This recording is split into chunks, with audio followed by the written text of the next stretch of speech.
Hello, in this video we're gonna check if there's a stereo speakers on Motorola Moto G30.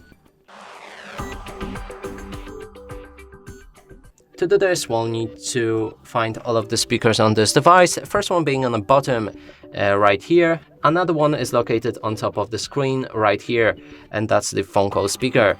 To determine if they are stereo speakers, we'll need to play some music, cover each of the speakers with our fingers. If the sound is coming from both of the sources, that's a stereo speaker. Let's test it out.